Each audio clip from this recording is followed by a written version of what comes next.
Quick message from our sponsor. Imagine if you could make your destination page match your messaging, eliminate leaks and distractions when sending someone from an ad or message, remove friction and make it easy to buy. Dream no more. Checkout Links is a simple but powerful app that lets you quickly create specialized bundles in a mini landing page that syncs directly with your Shopify checkout. Preload the shopping cart to reflect your order in that specialized bundle. You can automatically apply discounts so they don't have to manually type it in.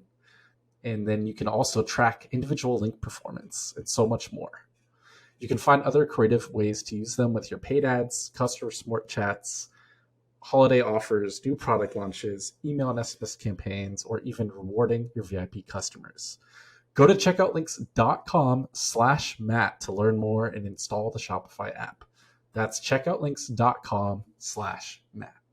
Quick shout out from our sponsor, Share ID. Are you trying to boost conversions to your Shopify store? Need to drive more customer loyalty? Get results fast by offering exclusive discounts to consumer communities with Share ID. Share ID helps verify students, teachers, military, first responders, and so much more of these groups. With Share ID, you'll get a verified match in seconds. You can spit out an exclusive discount for customers on the spot. Try speaking directly to a new customer segment with this verifiable identity without adding friction to the shopping experience. Continue to drive incremental revenue in the next 90 days post-purchase with more tailored messaging for your email and SMS campaigns. I personally tested Share ID to see just how easy it was to get set up, and I was pretty much ready to go in under 15 minutes. The onboarding was simple enough for me to follow as a non-technical person. Go to shareid.com/Shopify and start your free trial today. Once again, that's shareid.com/Shopify and start your free trial today. Hello and welcome to Ecommerce Uncovered. I'm your host, Matt Lady. Each and every week, I get to talk with and learn from enthusiastic guests, freelancers, agency folks, in-house marketers, and founders, all in an effort to help you bootstrap your D2C brand profitably. We got 2 episodes a week, which will have you staying up to date on the ever-changing industry and learning fundamental concepts and tactics to apply to your brand. Enjoy the show. Today's episode of the E-Commerce Uncovered podcast is with the founder of an 8-figure brand, Mini Katana. Having done this almost exclusively through short-form organic media, we're going to get into how he sold thousands of swords online. We're going to talk about media today and how it might change in the next 10 or 20 years, specific opinions and tactics across TikTok, Reels, YouTube, and his early success on retargeting paid ads. Please welcome Isaac Medeiros. How did you get to 1 billion YouTube subscribers in 6 months? Yeah, no, that was a sprint. We've had our YouTube for a lot longer than 6 months, but we didn't really quote unquote activate it until this year. And it's because YouTube requires a little more work than other platforms. So I really wanted to be ready for that channel. So when we launched, it was just kind of like a hockey stick up. It was fantastic. Oh, cool. So does that mean you said you had it for a while? Did that mean you started on TikTok and Reels and other platforms, or just Shorts? So I started on TikTok, and it was really by necessity because my first product was a samurai-themed letter opener, which Facebook ads didn't like so much because it was a weapon, according to them. So I kind of, I had maxed out my credit cards manufacturing this thing. So I was sitting here wondering, like, what do I do? Let's just spam every marketing channel I know that exists. One of those was a TikTok video because I had been on TikTok during the pandemic. And the first video didn't do much. The second video, however, got 5,000-ish views, and it sold 1 letter opener. And, as an entrepreneur, you smell blood in the water. So everything I do is now an extreme version of that. We've scaled up to 250 million or so organic views a month, and our whole business is driven by those organic views. Okay, so that's crazy. And so you had that second video, 5,000 views, 1 purchase. And how did you get to 250 million views. That's a big leap. That's a big jump in time. So how did what worked about that video, or what did you start to learn, and how to make new videos, new topics, new angles, and new products? Like, how did you start to roll that out and scale all the way up to that 250 Yeah. views a month? I would say like the first, like I guess roadblock people have is just starting. Like honestly, you have no excuse. Post a TikTok video. I think that's a correct attitude to have at this point in time, considering it's really a marketing channel now. Um, After that, it's really just about, I would say just trying every possible idea you might have until something just sticks. Every successful TikTok creator, any creator really, is actually highly repetitive in their processes for content. Um, if you look at any major creator, you're going to see that they do the same exact concepts over and over again, and it always works. So your primary goal is to really find out what that version of what that version of the concept is for you. Um, for us, that's highly educational because we have a very interesting product.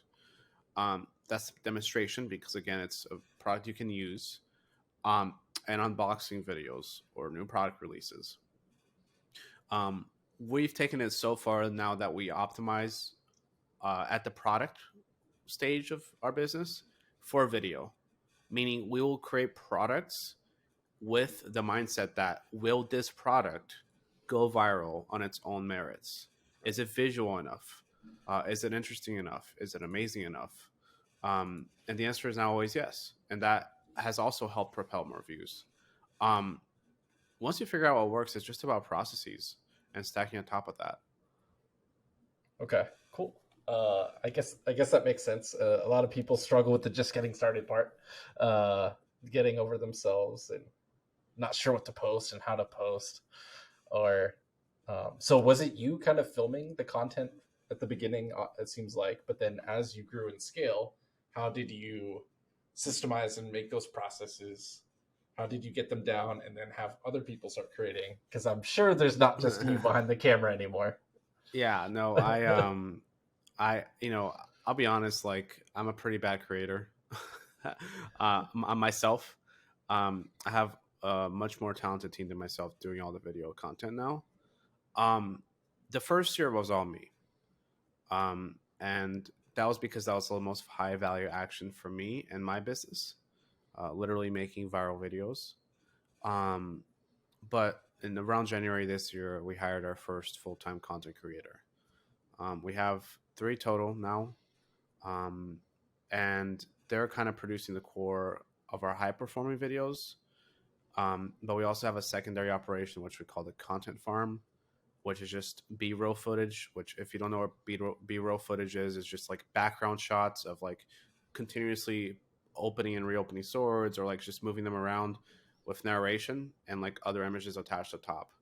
And we call that the content farm because we can scale that up to we have about 200 videos a month of output there, and we can scale that up to 1,000. Um, and those all perform like medium.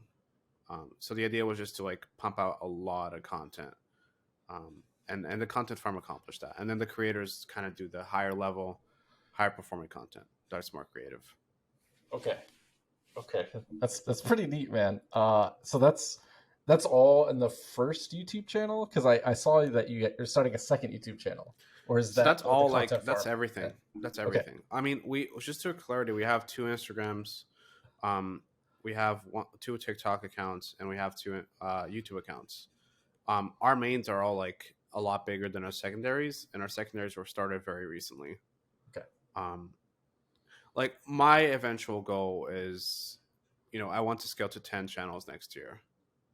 I know I can do it, and content was the first issue, so I really wanted to emphasize having way too much content this year. So what's the difference, or like what's the thinking behind multiple channels instead of continuing to just pump those hundreds to almost thousands a month of content onto just the one channel that's already so big? Why are you Yeah. starting to diversify? So what's fascinating is like I don't think people realize, um, like different audiences are just interested in different things. Our main channel is more sword focused, and our second channel is more anime focused. Our third channel is probably going to be more medieval. Once we roll out the medieval kind of swords, we do plan on category expanding into other categories like apparel, just because it's our biggest limiter in growth is the fact that we only sell swords, and that's probably going to be its own channel. But here's where it gets really interesting, and it's kind of like the Mr. Beast strategy, where you have kind of syndication going on. Um, our bigger secondary channels, as well as our main channel, will probably get translated into top 4, top 5 global languages, so we can hit an international demographic as well. Off the swords alone, we're pretty confident that we can, get to a pretty large size, but by just going global and kind of doing what we do at a higher level, even. Gotcha. Yeah. Okay. Well, that makes a lot of sense, and I can see that coming and scaling out that way. I mean, it's like we fight over like just the U.S. audience. Like, Yeah. everyone's obsessed with U.S. consumers, U.S. only. It's like, there's like 5 billion language speakers for other languages out there. Like, it's funny. Like, our top, besides the U.S., our top demographic is India, because they all speak English. Mm. So, like, imagine just hitting every continent just because you took the time to translate to their language. Yeah, it just like by default opens up a whole new audience, less saturated markets. And you already have the baseline, the operations, you got the channels, you got the system set up, so it should be easy to scale. Yeah. It's just dubbing. I mean, what's insane to me is like more people don't do this. Like, that always gets me. Like, there's no competition in these foreign markets for content. Like, Yeah. Yeah. Oh, that's awesome, man. So last thing on YouTube before we kind of zoom back out to media as a whole, I noticed on the main YouTube channel that the shorts aren't just clips from the long form videos, right? So like, how do you differentiate between the original long form video like YouTube, and then what do you decide as shorts, and these maybe just repurposing from Reels and TikTok as well? So like, what's the difference between those two for you? Are you talking about like the creative process, or just kind of the creative process? How do you think about long form on YouTube now, like posting up until a couple of years ago, shorts just became a thing, right? Yeah. So how do you think about that? So overall, like, just as a preface, shorts or short form content has opened up the floodgates, so to speak. I'll say right now, and probably for the next 24 months or so, you have no saturation for short form content on YouTube. So it's like almost a blue ocean. So like, that's really like a large reason as to why we've grown so fast, to be frank. Okay. But the way we think about it creatively, short form content is, like, just to be frank, easy to make. For one long form, we can probably like produce one long form is like 1/20th of a long form. Does that make sense? In terms of effort, in terms of creative output, in terms of general budget. Yep. The real tricky part with a long form is like, you just have to keep people's attention. And that's impossible. That's really difficult. It's really difficult. The only reason we really do long forms is because the YouTube algorithm likes it when you use the full feature set of the platform. So to us, long form is a secondary priority as of now. Next year, that's going to probably change once we get higher budgets. Okay. But for now, like, it's just there to kind of boost up the short form performance. Gotcha. One last thing. Yeah. When I say use every feature of the platform, our community posts on YouTube alone get like 40 million impressions a month. Wow. Like, it's not just like videos. Like, platforms love it when you use every single possible feature. They will boost up your account just for doing that. Wow. Okay. No, use that community tab. Short form, long form. Short form for you guys is like 1/20th of the effort time budget of one long form. So, and would live streaming go under that for YouTube and TikTok as well? Have you guys messed around with that yet? So we have played around with it. I backtracked on it just because it's not a lever that a top 5 priority. However, probably early next year, we're going to be hiring talent and taking it seriously. We have some colleagues who are not as viral as us, but move some serious volume with live streams. It's pretty remarkable. Yeah, yeah. I keep hearing that more and more, and keep seeing it pop up when I'm Yeah. scrolling. So I mean, long term, I don't know how big it's going to get in the US. Like, I know TikTok kind of pulled back their live shopping effort. In the UK, they had a demo going on, but I think it still will be like a pretty solid channel within itself. cool. Okay. And so we set the stage. We talked about YouTube. We kind of know you're selling all these swords, all this short form content. Let's let's zoom out. You sent me a message before we hopped on about a week ago of saying you think brands and businesses that don't like adapt to the current media landscape, they're going to be struggling or sometimes dead in the next 10 or 20 years. Like, what do you mean by that? Like, what? Let's start the conversation there. Yeah, I think this is more of a like I'm not the only one echoing these sentiments. Right. Customer acquisition costs are just getting more expensive every single year. Long story short, like you gotta have some sort of organic media at play here, reducing your CAC. If you don't, over time, it's just going to get untenable to be a brand. And that could be any kind of media, right? It could be blog or whatever you're good at. But consumers want more than just ad spend now. It doesn't work anymore. Yeah. So consumers are getting used to ads, especially when they don't look like the normal like platform posts. They actually stick out and it bugs them, stuff like that. So how can someone start to if someone's not on TikTok, they're not on Reels, they're not on Shorts as an e-commerce, they're a brand founder. Like how do you start? Like where would you tell someone to start besides just start? Okay, so the people listening to this podcast, you said they're probably doing under 5 million. What I would do is they probably have somebody young in their family, or they know somebody young who is a native TikTok user who's decent at it. Have them like manage your account. Have them like be the starting point for that.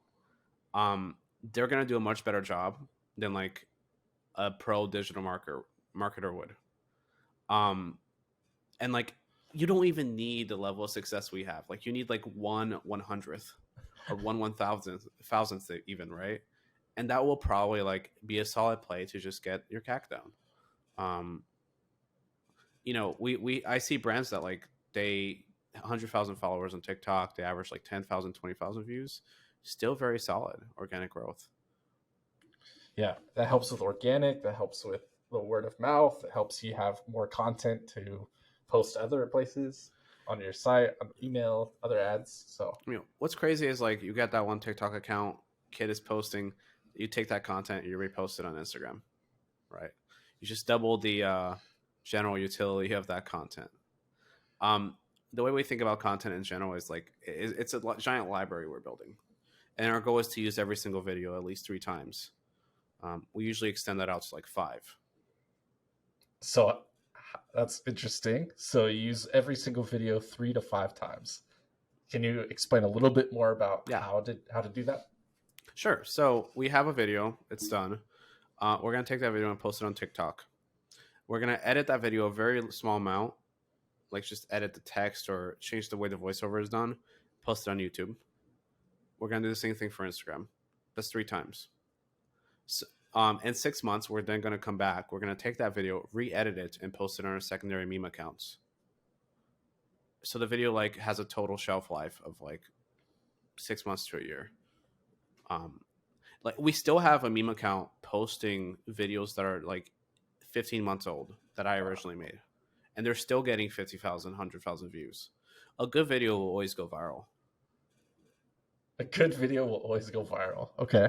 So then is it just quantity of videos posted and just learning and practicing and getting the reps in to learn that? Or how can we help make a video? Yeah. At first, like if you want to start, I don't know whether on TikTok, but if you want to start on TikTok, you're not going to get good at it. You're not going to know what gets views unless you just post a lot of videos. And like I could sit here talking about little things to optimize, but like the answer to more views is good content. And the only way to make good content is to get good at making good content. Okay. So just start, keep going, don't give up. Try to be aware of what's going on and what. Oh, this video got more views than the average one. Cool. Why do I think that? Yeah. Okay, cool. I think it's because this part, or I led with a good hook, or I teased the hook, and then there was a good payoff at the end, so people like stayed and watched the whole time. Okay, Yeah. cool. How do I repeat that? How do I tweak that for the next video? Is it really that simple? Like oversimplifying it? No, it's not. I mean, that's actually what the process is at a high level. Okay. And each of our creators does that independently now. And our YouTube manager does that independently too. Um, once you find a hook that works, for example, which is the first 3 seconds of your video, kind of trying to stop people from scrolling, you're going to be able to use that indefinitely. You're going to be able to revisit that same hook time and time again. And it's the same concept. It's the same format. Maybe just the angle is a little different, or it's a different topic, or it's for a new product, right? And you just rinse and repeat. Yeah. I mean, an example for us is, unboxing videos. Very simple, but we have a very visual product, so that's why it works. The concept is exactly the same. The angles are actually pretty much the same. What changes is the product. Those videos always get 1 million views. And just because you guys figured out, like, this is how we best show start to finish, and this is what you can expect, like, your sword, your product to look like. So there's no questions, like, there's no, like, hesitations from people wanting to buy or thinking about buying. They just, they see all these videos. They know what to expect. Yeah. Well, that's also our highest converting video too. Yeah. Dang. Okay. Unboxing videos. And would you say that for any product, or it kind of just depends on your brand and product, right? Either a gimmicky or highly visual product. So like the other example of a business that's incredibly viral and visual is Peachy Babies, which is they sell slime, and I believe they do similar volume to me. Don't quote me on that. But yeah, they're more viral than us. Just point blank, because kids love slime. Yeah. And it's just easy for them because it's a visual product. It's like the ultimate hack. For us, it's it's easy-ish because it's like a sword, but we have to like really put in effort. Otherwise, it gets old fast, especially at the volume we're doing. Right. And that's why you mentioned earlier you're thinking about different products, different categories, apparel, going global, right? Because you feel like you're not close to being saturated, but you want to get ahead of that before. Yeah, and the secondary reason for that is like just plain and simple. It's a very small niche that I'm in, and being 8 figures in it puts you at probably the top. I don't really know. Okay, so this is a way to keep that momentum and build off this foundation you've made, and to be able to keep it going. It seems like. Like Rich Wallets just announced on Twitter that they're adding watches. They're doing category expansion too at the $100 million range, because they know at a certain point you kind of reach the peak of your wallet or pen or whatever you're selling. Yep. Okay, that makes a lot of sense. That's cool. So you also had mentioned earlier to me that you have pretty strong opinions, and there's some differences between YouTube, Instagram, and TikTok. So which one do you want to start with? Maybe Instagram, since we haven't talked about that one as much? Sure. Do you want to get like tactical or tactical? And you said you're you have strong opinions about each channel, so a little bit of both. Sure. Instagram is probably the worst platform for creators, like by far. Okay. Especially for businesses. Just to be clear, if you're a business on Instagram and you're hoping to grow organically, Instagram is going to take away that organic reach as soon as they find out you're a business. And I know that for a fact. But in terms of like actual tactics, Reels and like just use every feature. Again, like one image, every 2 days, one reel every day if you can muster it, a story every day, and you'll see organic growth. Okay, so that's like a baseline. That's like the minimum. and to help like these bootstrap founders or these small brands that don't have a ton of resources or they're just getting started. You mentioned earlier you can repost Yeah. like from TikTok to Yeah. Instagram and like to YouTube Shorts, right? So if you're a really small brand, if you're a small brand, um, just focus on videos. Get good at like making TikToks, and that's all you need to post. Don't forget about the Instagram images. Just post short form content. You'll still see a pretty good push organically. Okay. And then anything else on Instagram? Is it's just not as big of a focus for you? It's kind of just repurposing. Quick reminder from our sponsor. Checkout Links allows you to create simple and effective short links that go straight to your checkout for your social media pages, paid ads, customer support tickets, direct messages, holiday specific offers, brand new product launches, or even adding a QR code to your packaging or insert with a checkout link for easy reordering in just seconds. Once again, go to checkoutlinks.com to learn more, install that Shopify app. That's checkoutlinks.com/Matt. A quick reminder from our sponsor, ShareID. Find your next lifetime customers by providing verified discount codes based on occupation or life stage. Speak directly to veterans, students, teachers, first responders, and continue to tailor your messaging to them in the future with post-purchase emails and text messages. Make them feel seen with your brand by using ShareID to seamlessly verify their email in seconds during the purchase process. Go to shareid.com/Shopify and start your free trial today. I mean, I honestly like long term. The pivot is obvious. They're trying to compete with TikTok. I don't actually think it'll be all that successful. If you ask me, I think YouTube is going to take that cake. If you ask me, I think the only reason TikTok exists and Vine existed is because of a market wedge, which YouTube just didn't fill, which is short form content. And I think that YouTube has woken up to that recently. It's actually serious about competing. And I don't know if you heard, Matt, but they did announce monetization for short form content, which for us, that's like $100,000 a month, just to give you a reference point. And like and ad share 75K to $100,000, and like TikTok just doesn't pay. Yeah. Instagram doesn't pay.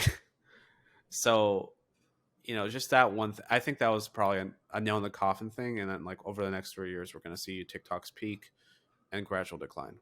Then that includes Instagram too on the short form front. Okay.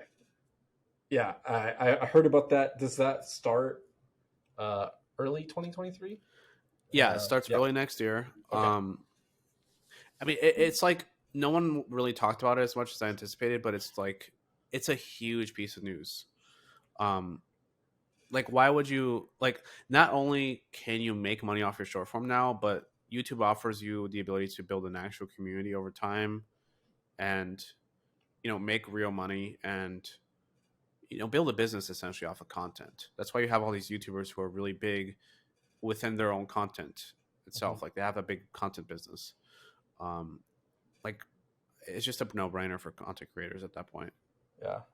100K a month is quick math, 1.2 million a year, and it's like you're already doing that. Like that's what you're doing, and that's just like a bonus. It's gonna start coming in next year. Yeah, and we're taking all that and reinvesting it into video content to keep the flywheel spinning faster. Yep. Okay. So let's end on YouTube. So let's go to TikTok real quick. What is the pros and cons? Like, how do we think about it? You said use all the features. What are some of the features that people may not know about? TikTok might be the exception to that statement. Okay. We've tried do all the little other features. I would say that live streams do matter. When you're first starting, just basically spam content 3 times a day. Volume, you're doing volume because you're trying to find out what works. All new accounts get a massive initial push. So basically post a lot until you hit like 40 to 60 videos. If your account hasn't gone viral, start a new account. Okay. Because you want that initial algorithmic push, because TikTok is trying to give everyone an equal chance to get views. It's a meritocracy. You then, it's just, you got to be patient with it, of course. Like you can't just it's not working day one. Give it like a few weeks and post Yeah. a decent amount of videos. Um, that's like the kind of the gist of starting a new account. The Goldilocks zone and performance is it really depends on how long you can retain watch time. So like, let's say you shoot a 10-second video, you better keep people around for 90% of that video. But if the video is like 20, 30 seconds, you're okay with like 80%. And then like if a minute is like maybe 50, 60% retention. Another way to think about what I do is just retention hacking. So it, yeah, that's really important, and to be able to keep them the average watch time that signals back, hey, I like this content, and more people are going to enjoy it and like this stuff, and Yeah, like every keep single watching it. Right? platform, like number one thing is just, are you keeping people watching the content, right? So if you can keep retention high, you'll do well everywhere.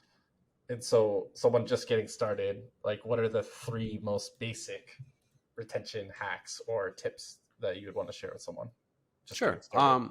So kind of over like knowing the video, how a video should be structured. We kind of talked about a hook earlier. So like the first 3 seconds, you're competing for that people not scroll away. So be aggressive. A lot of people use like extreme examples, controversy for that. But you might not want to do that. Your version of that might be saying like, you know, 5 reasons why this product is life changing, or it really depends on your niche, but you get the idea. Mm-hmm. After that, it's just about kind of keeping them around long enough for a payoff at the end. And like you can't clickbait people and not give them a payoff. Just to be clear, it's going to make people lose interest long term in your content. So an example of that for us is like an unboxing video. We will not show the blade until the last 3 seconds of the video. Wow. And the idea there is like they're looking at the other details, they're watching to the end, and the payoff is the actual blade itself. So that's kind of the idea there. Yeah. Okay. Little tips and tricks. Add text on top of the video. Kind of like how you do with the little podcast snippets you've been doing. Yeah. Again, you're trying to engage every single possible point of drawing people's attention. Add a sound even if it's a background music.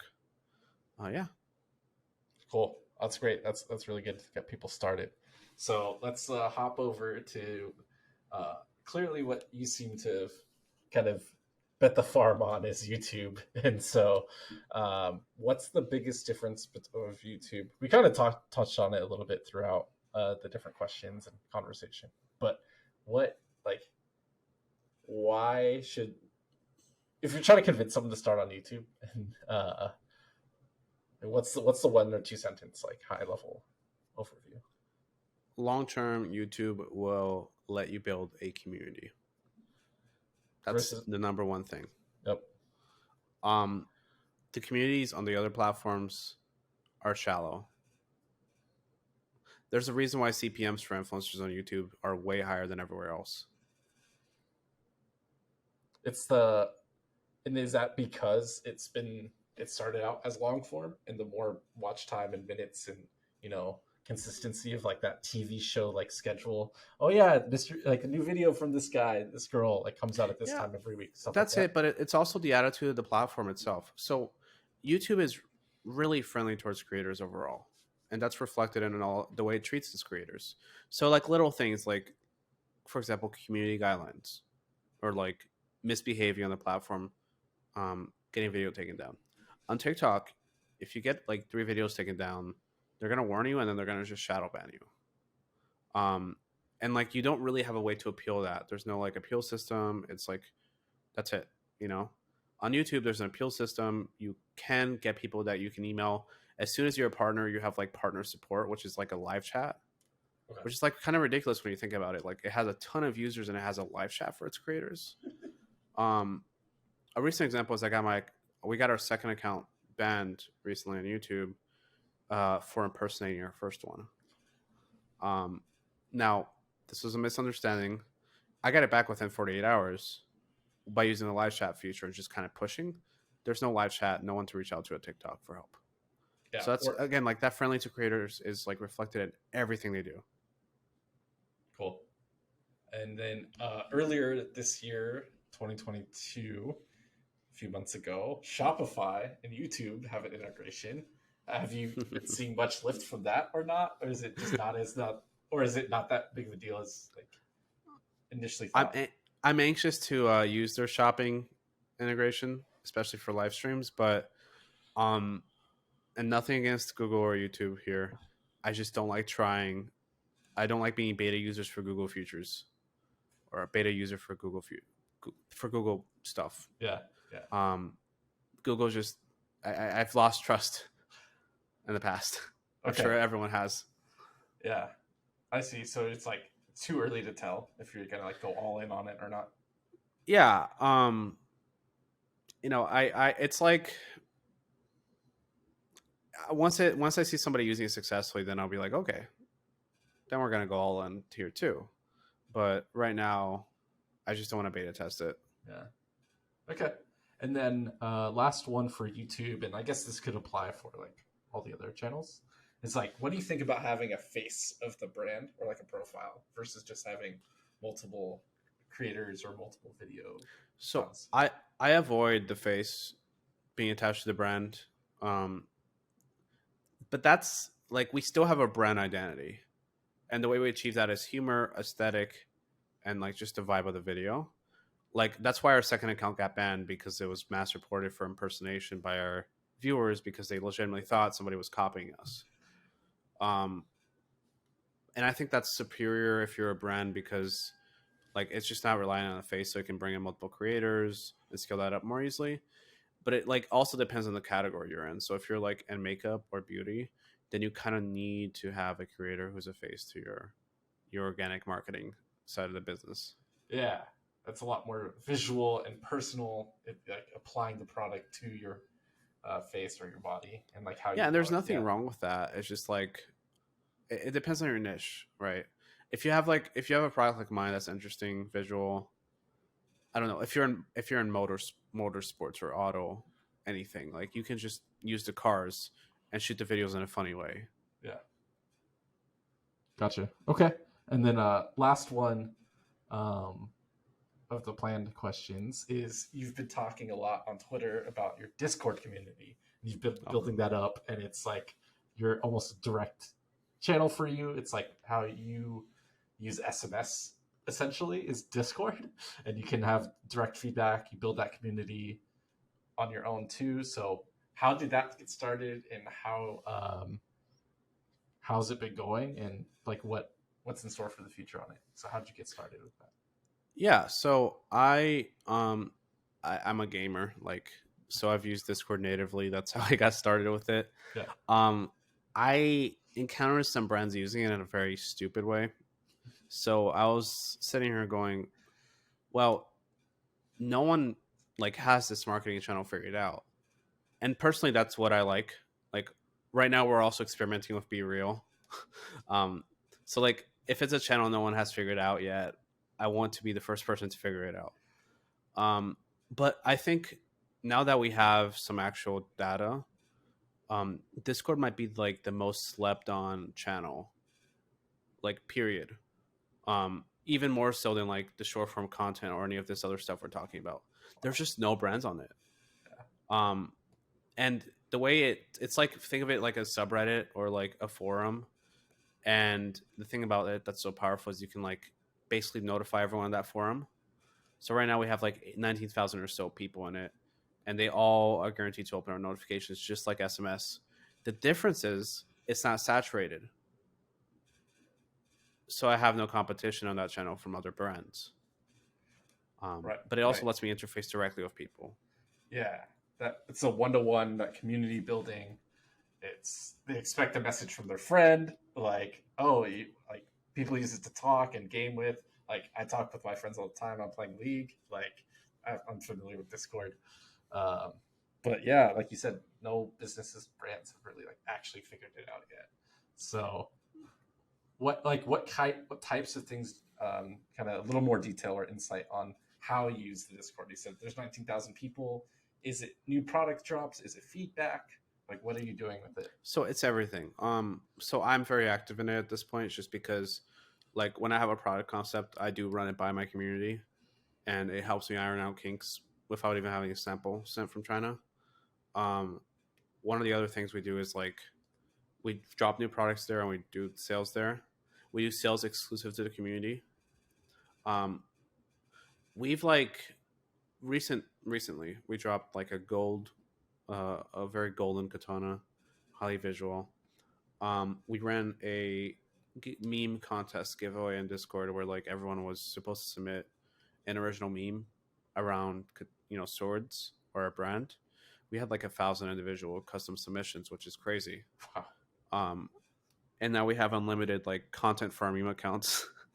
um, but it was just like that's the kind of level of that's what community does. It makes people really hyped to be a part of it. Um, it's not easy though. Like we do have two employees dedicated basically to Discord. Yeah. But the way I see it is like my SMS costs with my platform costs like 5 to 8K a month, and like paying for two people costs like 6, 7. So like, it basically comes out as fine. Yeah, and it's relatively, it's more personal than text, I think, in some ways. Yeah, and then they can interact with each other too. SMS is just you, the brand, to the customer, right? No, it's like crazy. So we put it in our packaging now, so people go in with customer support requests, and they get dealt with really fast. And then like it's funny, people like a negative turns into a positive now because it's a public show of like we're a good company, and we see conversions from that. We've seen them happen.